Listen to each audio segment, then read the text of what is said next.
Hi, I'm Candace. From the title of this video, you already know what I'm going to talk about.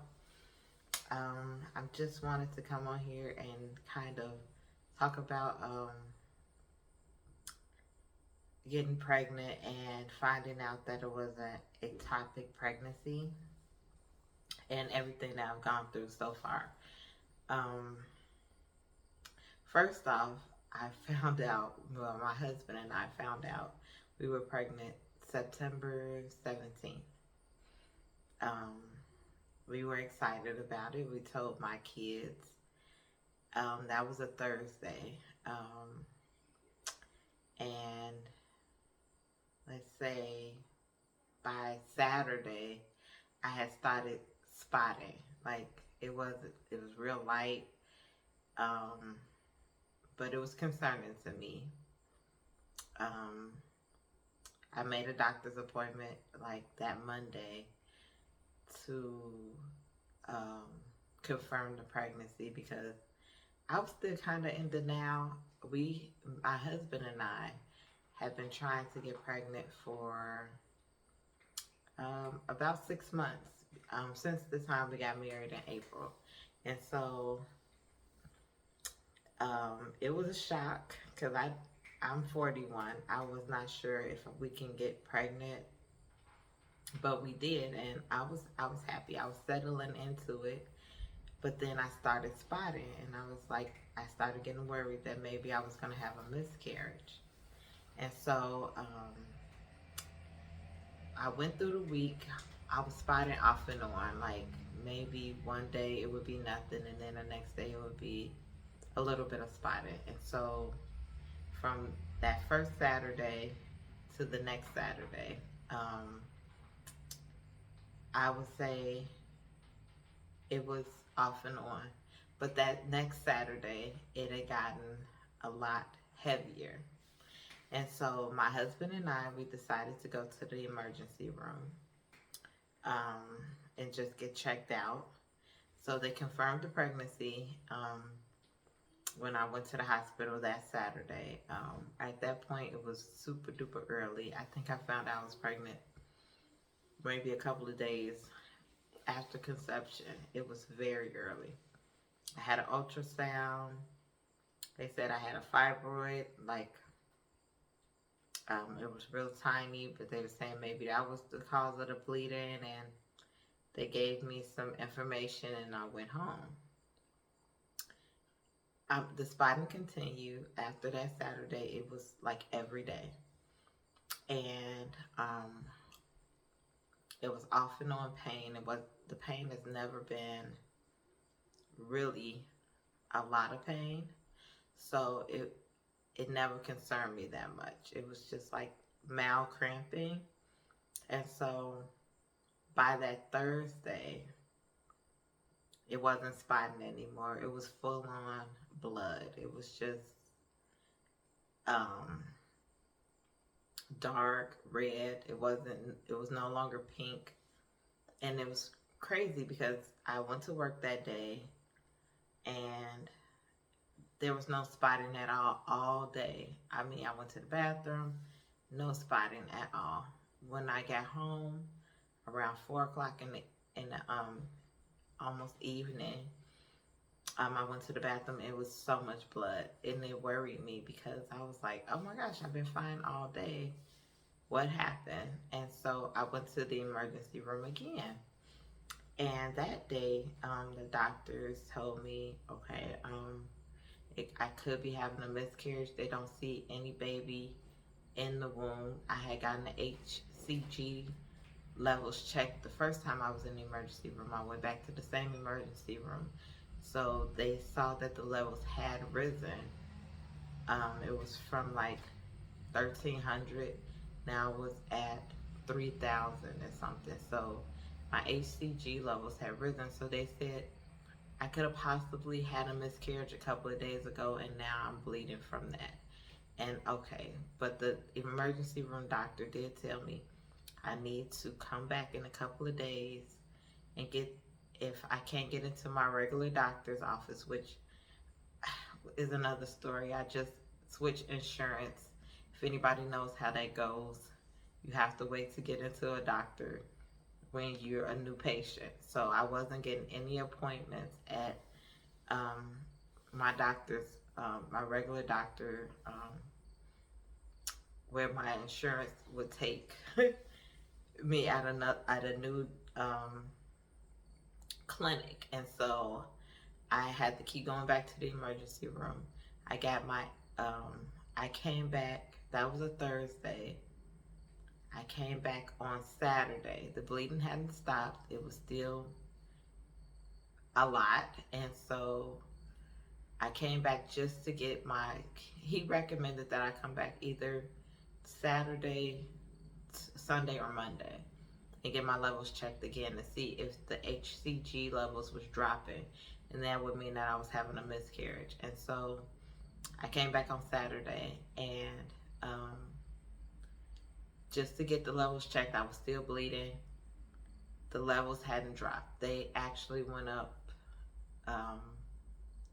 about 4,000. I think it was close to 5,000. And so at this point, this would be my third ultrasound. They still didn't see a baby, but at this time, the Saturday, so it's been a full week since the first time I went to the hospital. They spotted a little spot in my fallopian tubes. They wasn't sure whether it was just a mark on the ultrasound. They still didn't see a baby in the womb, so I spoke to the OBGYN that was working in the hospital that day, and she told me it could go either way. It might be a ectopic pregnancy, it may not be. So she wanted me to come back. This was last Saturday. She wanted me to come back the Tuesday to get my levels checked again to see if they were higher. Because at this point, it could have been a miscarriage still. It could have been a regular pregnancy and it was just too early, or it could have been an ectopic pregnancy. So Tuesday, today is actually Thursday, October the 10th. So Tuesday was October the 8th. I went back to the same hospital in the clinic part and got blood work done, but she wanted me to come to the emergency room and wait for the results. So I went there, I sat around, waited. Finally the results was in, and my levels was almost to HCG levels were 6,800. So they had gotten higher again, but they weren't as high as it should be. Like they should have been doubling if it was a regular pregnancy from the time of 1,300 to the time, like it's been over a week. In fact, it had been 2 weeks at this, well, almost 2 weeks.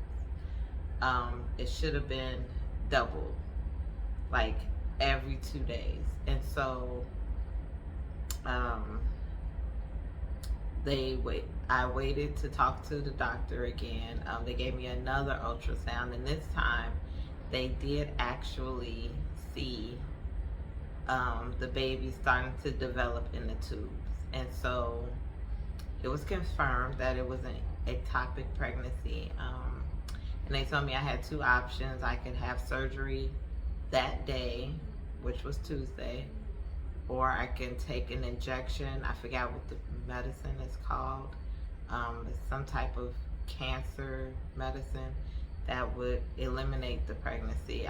I chose the medicine because my husband and I do want to try again. I'm not sure. I go back and forth. And so, sorry if you hear the train in the background, but yeah, so I opted for the injection. I have to say that this was 2 days ago. And they also told me that if the injection doesn't work, then I will probably still have to have the surgery to get my fallopian tube removed. And so I know at the end of my other video with my husband, we did like a 6-month update, and I was saying that we were hopeful that maybe the pregnancy was good. Unfortunately, it did not turn out that way, but I have to say that God is good even in this situation, because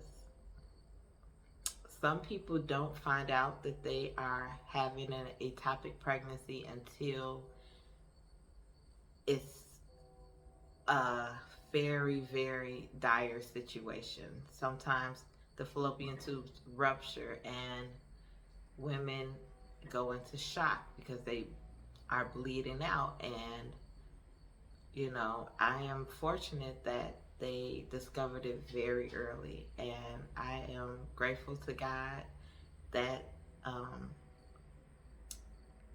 I was able to listen to my body and see where things wasn't right. And even though I got a doctor's appointment, it's funny because I still have a doctor's appointment for October the 17th to even confirm my pregnancy, because most places nowadays, they don't even get you in until you're 6, 7, 8 weeks pregnant. And so if I had waited and tried to wait it out and see, I could be in a very different situation right now. So I just tell women and men, anybody, listen to your body. You know, God gives us the ability to know things and to figure things out within us. Nobody could tell me that something wasn't wrong, you know. And advocate for yourself. Make sure that if you think something is happening to you, you get it checked out, because anybody can say, oh, well, you can't get an appointment here or you have to wait. But if you feel like, no, I need to be seen right away, then do what you have to do to advocate for yourself. And I thank God that everything was caught early. They saw a little spot on Saturday, and by Tuesday, the doctor said, the same OBGYN said that there was a yolk sac. They could see that a baby was developing in the tubes. So it was super duper early. And I'm just grateful that it was caught early and I didn't have to go through an emergency situation, because a lot of times that's what happens with ectopic pregnancies. So I do thank God for that. Even though I have to say that I have been a little bit sad and depressed, because we were trying so hard for 6 months, and I was happy, I was relieved that, you know, we had finally gotten pregnant, and now we're not gonna have a baby. My kids were so excited, and you know, and they started telling other people, and it kind of hurt. It kind of stung a little bit, that okay, because we were already thinking about names and everything else, and you know,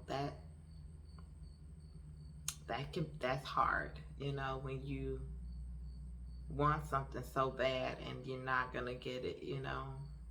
It's hard, but I know God has other plans, because everything is in his hands, you know. And when you go through stuff, that's what you have to remember. God has us in his hands. God has everything in his hands. He's the one who even can provide us with children, who can bless us with children. So I have faith that God knew about this situation, and he knows about the future, and everything is going to work out for his good, because he's God and he loves us. He wants what's best for us. So as long as we keep that in mind, you know, even though going through stuff hurts and it's very painful, and you know, sometimes we might feel like we feel like it's a struggle to move forward, we have to remain faithful. We have to remain knowing that God is there for us, and He's going to be our comfort and our strength in those moments. And so, lastly, I just want to say, just remember that if you feel something is not right, not even if you're pregnant or even if you're not pregnant, if you feel like something is going on in your body, get it checked out. Get it checked out. You know, what's the harm in getting it checked out, you know?